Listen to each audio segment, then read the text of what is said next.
And you have to speak up. Everybody has to speak up. This is disgusting. This is an outrage. It's unjust. Wendy, I got to ask you about this because this really struck me. And I'm trying not to be an advocate here, but it's hard not to have a point of view on this, that almost the same day that the judge sent an email saying, you're trying to poison the jury pool by talking to the media, the Guardian got permission from the judge to have a lawyer blast out a letter to the media defending everything she's doing. Wendy. Hi, Wendy.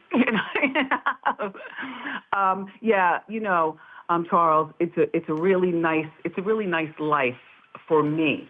You know what I'm saying? And being out and about. However, there's still much more things that have to be done on my behalf to get out of guardianship and to move on with the rest of my life here in New York City.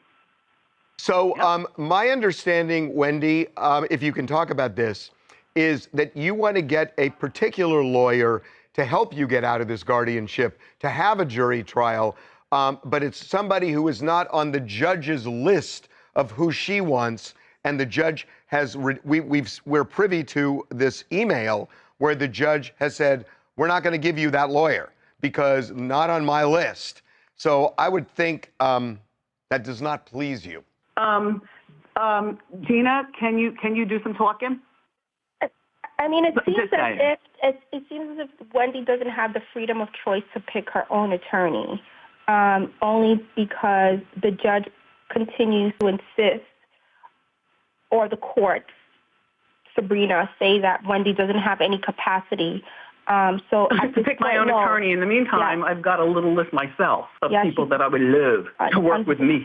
Yeah. Okay, Wendy, last question. And I think this is the question people have been asking me now for a couple of weeks more than any other, which is why is the Guardian and the judge so determined to keep you in this guardianship, to say that you're not with it, to say your mental functions are deteriorating despite everything else we're hearing? Why do they want to keep you in it in such a secretive way? Do you have any thoughts on that? Well, I don't want to curse, so I will do that to you, Harvey, Gina, Charles, if you're available, my niece Alex, Eric, the world. I'll talk to you behind the scenes. I cannot talk like that. Can you make it PG? Make it PG. I think it's because of the lifetime lawsuit. I really believe if this lifetime lawsuit wasn't around, I believe Wendy would be out of this guardianship. I believe this lifetime lawsuit really sets the stage as to, the Guardian's reputation. Because again, the Guardian put Wendy in harm during that documentary.